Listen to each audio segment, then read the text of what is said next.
I'm going to hand over to Dr. Rob Verkerk now, who's waiting in the wings to give us his brilliant take on what's going on with Omicron. So Dr. Rob Verkerk, the floor is yours. And I'm sure you're going to be able to screen share. I have allowed that.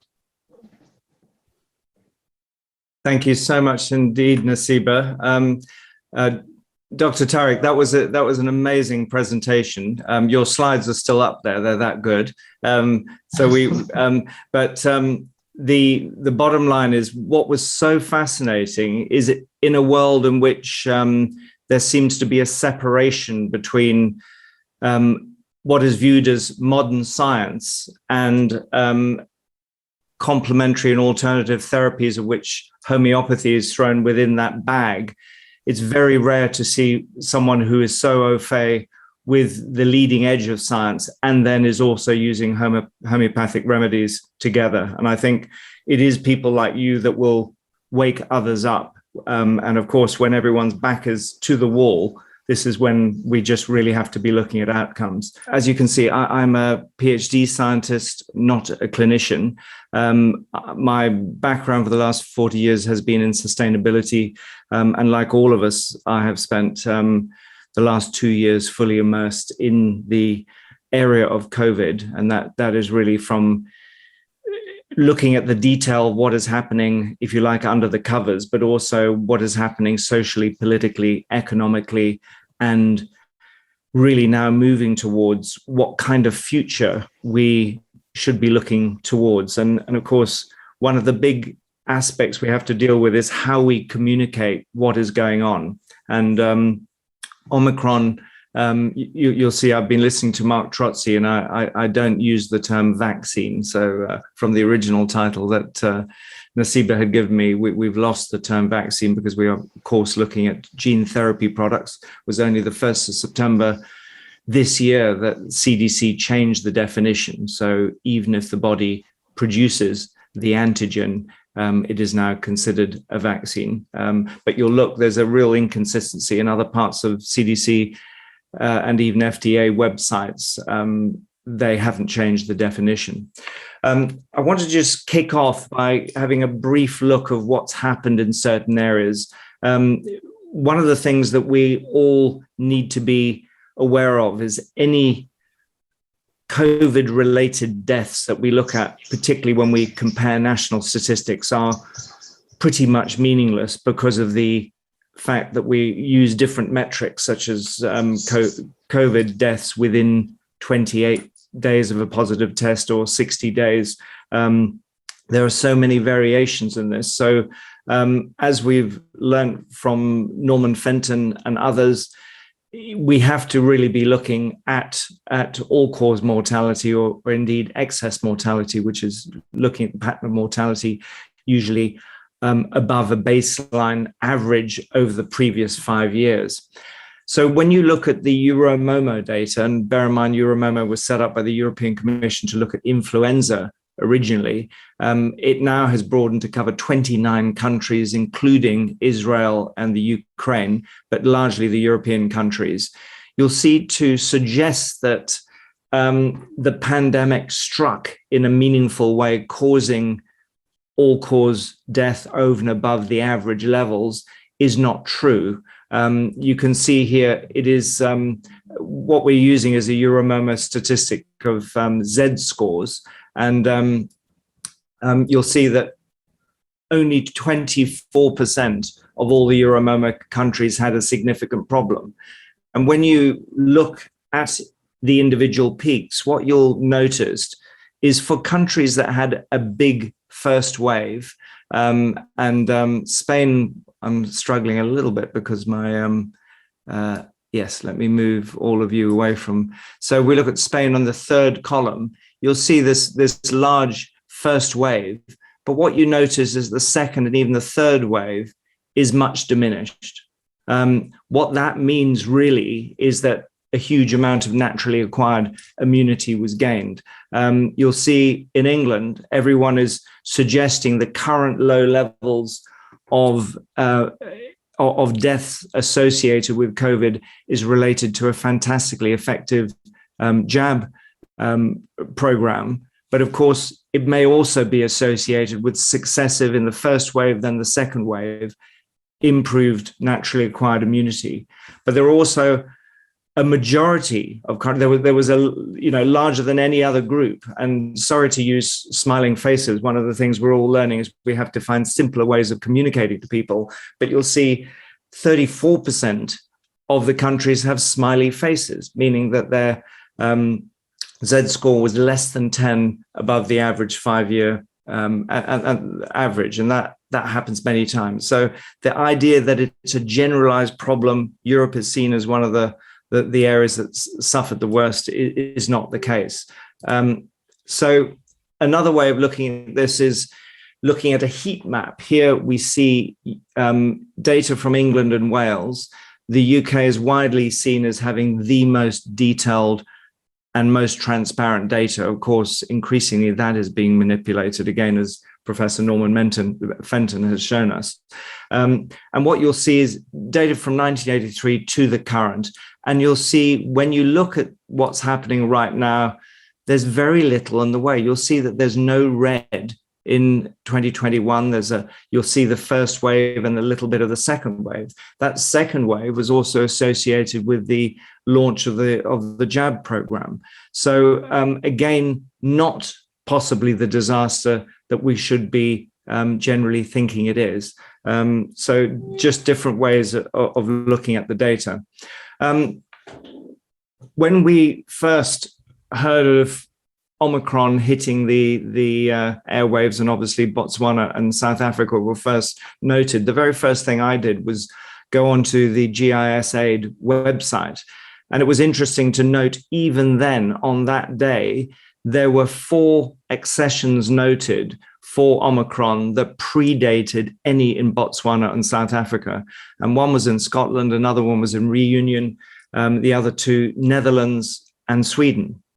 And the media said absolutely nothing about it. And obviously, since then, we've seen a significant amount of progress. Now, when you look at the evolution of Omicron, I think pretty much everyone was thinking, if there was going to be a new competitive variant that could displace Delta, it would probably emerge from Delta itself. And here you can see the phylogenetic pathway, and you'll see that it doesn't emerge from Delta at all. It comes out of nowhere, and it comes from basically a wild type variant that emerged sometime around May 2020. And it's unsurprising when you look at that some are saying, well, could this have come from a lab as well? Why didn't it come out of Delta?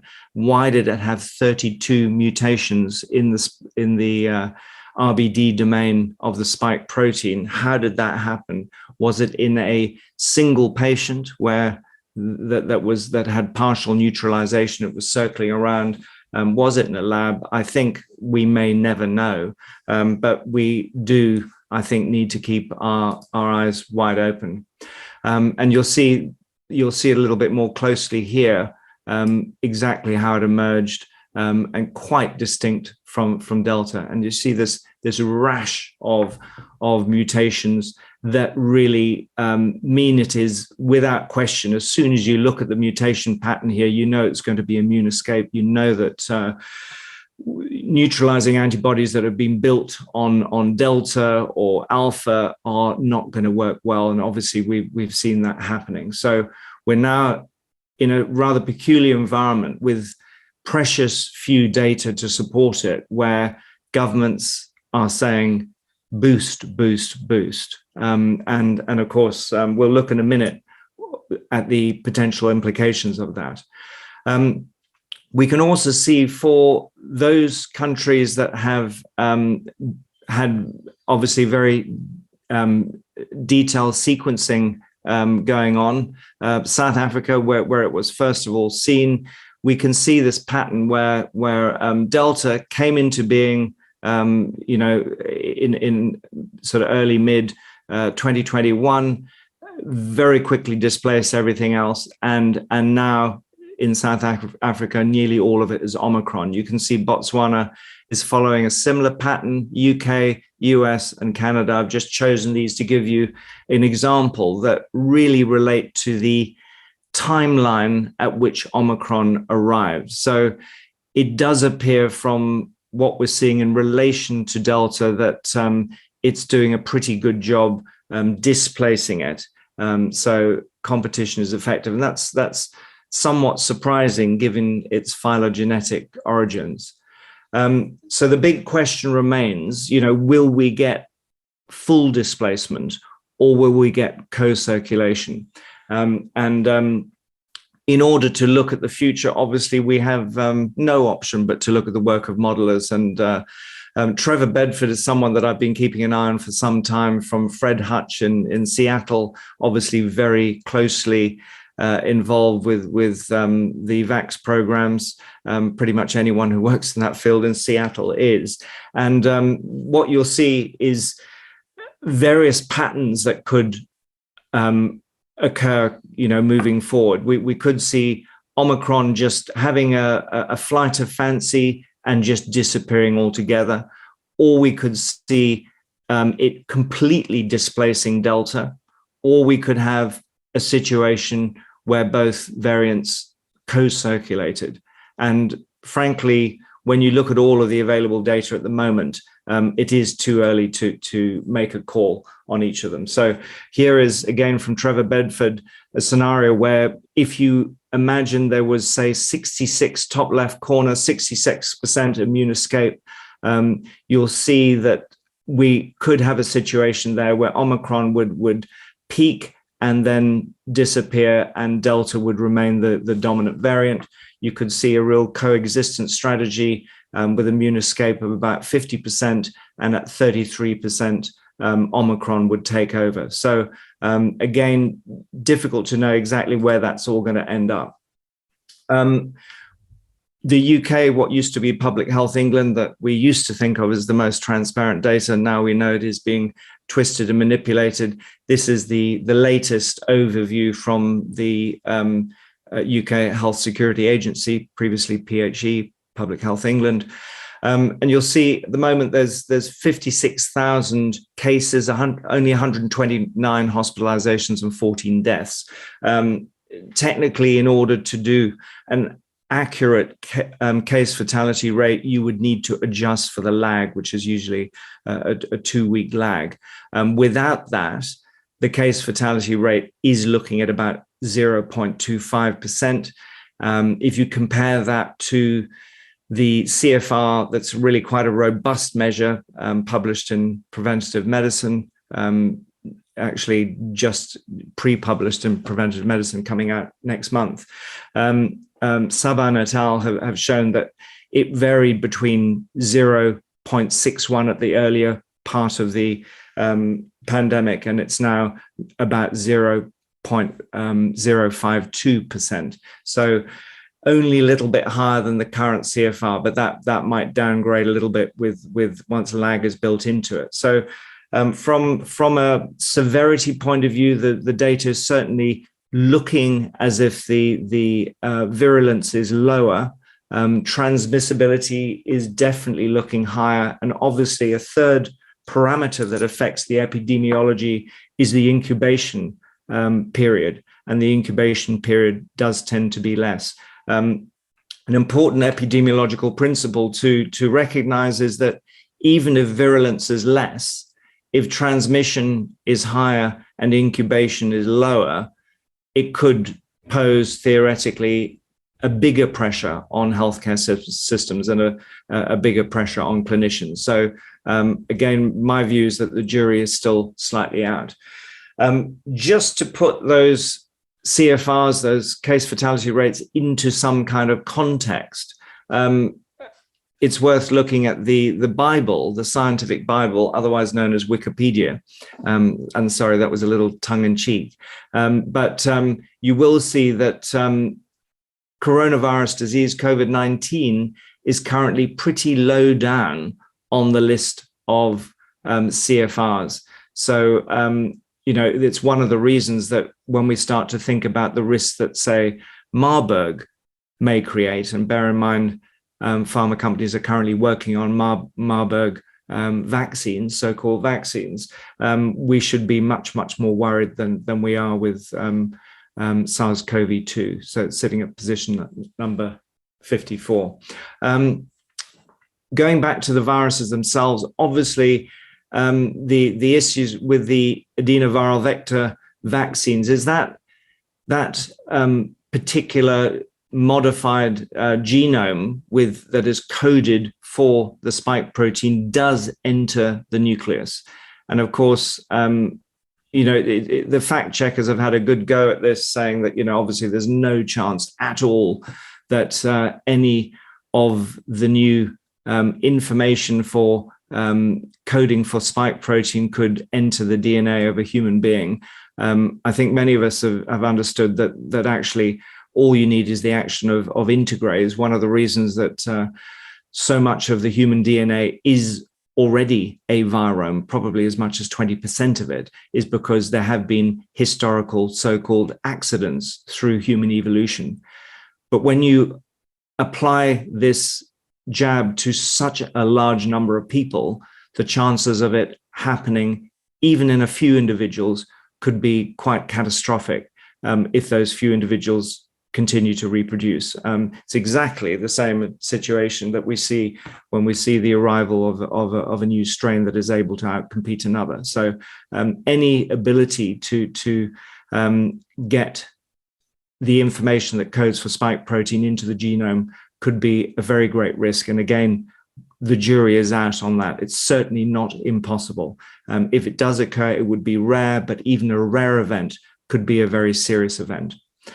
In terms of what the research is beginning to show us in terms of how the existing jabs that are basically built around the wild type original Wuhan strain, is that they would probably have almost no effect on transmission. So if you look at those diagrams, you'll see, I've just put a circle around it to make it clearer, you'll see that even with a booster, there would be no real net effect on transmission.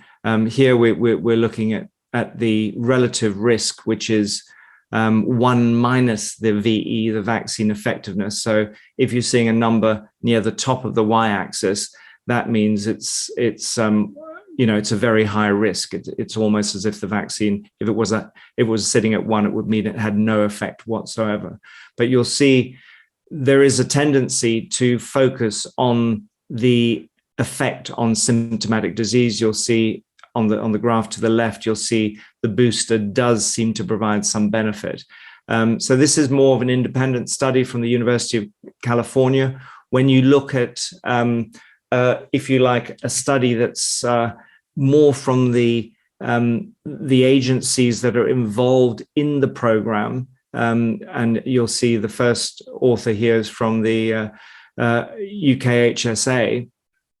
And this is one of the new papers that's being used to justify boosters. You'll see that it's not really looking at transmission at all. It's looking on symptomatic disease. So any jab that is being used against symptomatic disease should be compared with the early treatment protocols that we at the World Council for Health and many others have been talking about for months and months and months. But you'll see for symptomatic disease, the booster does give substantial improvement compared with dose 1 and dose 2. And that's what's being focused on. Unfortunately, as far as that message getting to the public is concerned, most people think, well, that means the booster is going to work and reduce transmission, and therefore we can mix as much as we want, et cetera, et cetera. Governments know this. It's probably why they're also talking about, or in the UK certainly, locking down in the next few days, because they know that people will get together and the jabs will have almost no effect at all on transmission.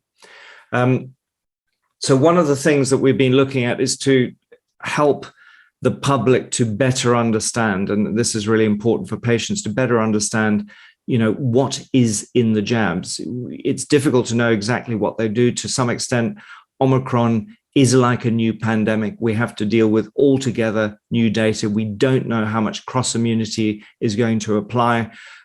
So let's have a bit of a closer look at the two main categories of jab, the mRNA type and the adenoviral vector type. You'll see that the Serum Institute of India, which is actually very, very widely used, it is a complete copy of the Oxford AstraZeneca one. And then obviously the Johnson & Johnson, also viral vector, but only a single dose. So that's being pushed hard in many developing countries. And then obviously Pfizer and Moderna. So you'll see trials running, the number of countries it's present. One of the elements that has not been very widely published is the fact that the human cell lines in the non-replicating viral vector, and obviously in India, these are the only type, or sorry, I should say that the Pfizer and Moderna type are not being used, but they're being very widely used. And for anyone who has certain religious or philosophical beliefs, it may be relevant to know that around about 80% of the protein, you get about 50 billion adenoviral vector particles per jab, and about 80% of that is actually the kidney cell lines in the Oxford or Serum Institute of India type, that means that there is a lot of additional noise that you're providing intravenously to the immune system. And obviously, if you have a concern that these are human cell lines and you haven't been told, you happen to be a vegetarian or a vegan, you may be quite concerned about this. In addition to that, obviously these the mRNA jabs are pegylated. And as we've just heard from Dr. Tariq, the idea of putting the very sensitive mRNA into a lipid nanoparticle is pretty key to be able to get that into the cells so you can get translation via the ribosomes. There just has not been anything like enough research on safety done to be able to do that. And obviously there's a fair chance, again, as we've heard from Dr. Tariq, that some of the adverse reactions we're looking at could be related to the PEG components. Again, very important, and we're looking at this within the legal committee now, within the World Council for Health, is this issue of non-bioequivalence. We have to understand, because of the fact that the both in the mRNA and the viral vector type, the output, if you like, from the human body, the translation of those instructions delivers patented spike proteins that are new to nature, that contain two proline molecules to hold the spike in its pre-fusion formation, which has never happened before at any time during evolution. And it also has an important substitution for the uridine nucleoside to the methyl pseudouridine nucleoside, which again has consequences that could be quite profound. It also means that anyone who's producing these non-bioequivalent spike proteins could be regarded as a transhuman, because they're now carrying the intellectual property belonging to one or two companies out there. In order to contest all of this, obviously we've got this very peculiar system in which the peer review process is largely suspended normal business. We have fact checkers left, right, and center, and we have to deal with people like Mark Linus, who interestingly works for a bunch of newspapers that are funded by Bill Gates, who basically tries to contest. This is from the Poynter Institute, it's one of the big fact-checking organizations out there. And they pretty much pick up everything from, there's no aluminium in the jabs. We've just heard again from Dr. Jaikba that there are, in fact, in the Sinovac vaccines, there is aluminium. He's saying in other places there is no nanotechnology used at all. what are the lipid nanoparticles? What is transhumanism? He seems to not be aware that there are university departments all over the world developing in transhumanism, or human augmentation, as it's sometimes referred to. There is just a major Ministry of Defense report out in the UK on it. It is happening, and we have to understand the role that particularly mRNA plays in controlling human beings moving forward. There is a brand new paper just out in Nature that is from the Oxford group that is showing a very clear relationship between an unassailable relationship between incidence of risk from myocarditis, pericarditis, and the unsung problem, which is cardiac arrhythmia, that can obviously contribute to heart attack. And you'll see this is very closely related to the closer you are to the time of jab, the higher the incidence rate. So, and the second part of it is that as many as 1%, you see the numbers here from the huge UK study, 21 million from AstraZeneca, 17 million from Pfizer, about 1 million from Moderna. About 1% of jabbed individuals were admitted to hospital with cardiac arrhythmia, and they either were admitted to hospital or died. So this poses a very big question over what happens when you start using multiple boosters. You'll have heard Buller from Pfizer talking about the fact that they may need 3 additional jabs. So suddenly all the safety data that's been born out of research on 2 doses becomes irrelevant, because it's the dose that makes the poison, and because the spike protein itself is a cytotoxin, that becomes very significant indeed.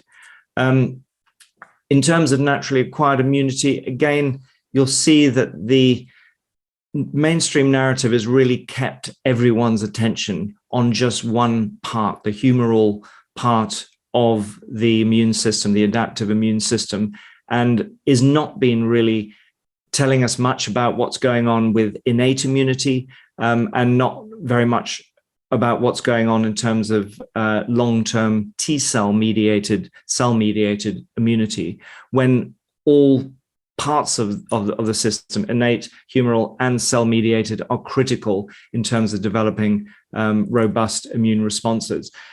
This was a diagram that I developed with Geert van den Bosch, which it's just a useful kind of reminder for clinicians. There are 4 possible outcomes. If we start from the extreme right and the green area, you'll see that if you have a robust early innate immune response, and you need to have adequate nutritional status, not just vitamin D, but also vitamin A, zinc, a whole range of nutrients. You need to be in a low stress state.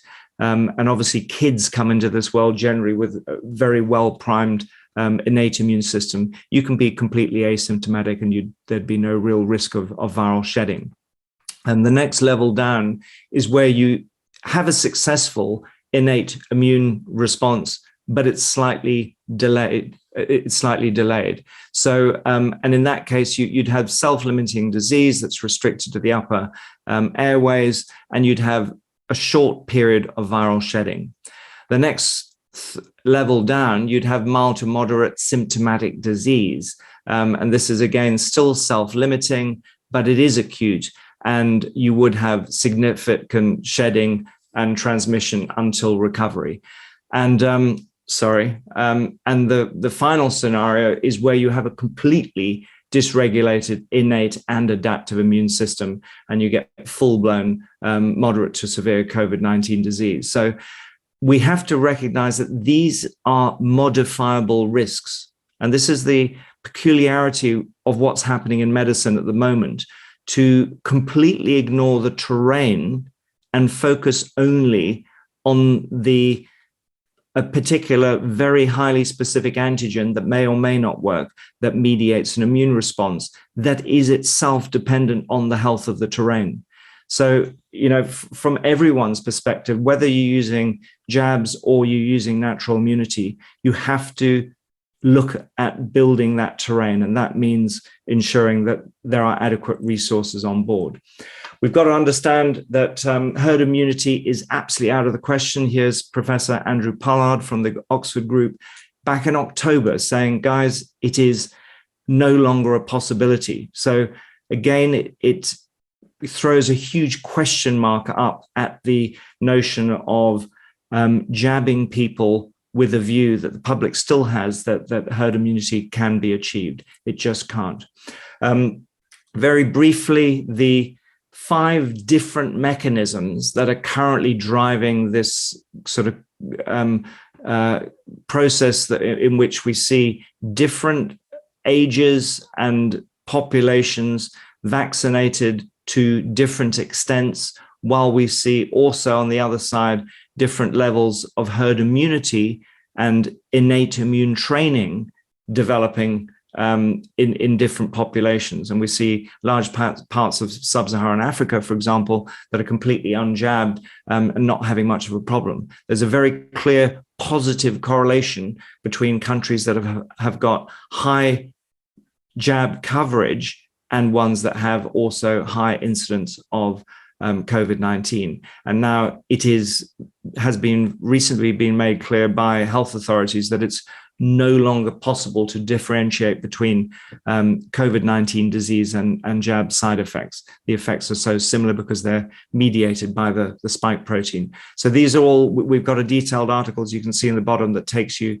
explains some of these issues. We're obviously deeply concerned that the high jabbing, particularly of younger and younger people, is going to create a very significant ADE problem. And we're already seeing issues for populations that have not been exposed to naturally acquired infection, a problem with original antigenic sin, in which the first antigen that the immune system is exposed to is actually the jab, and then creating a problem and even lower neutralization by antibodies when it encounters the real disease. So we have a lot of problems. And again, some of you will have heard Geert van der Bosch presenting at the World Council for Health.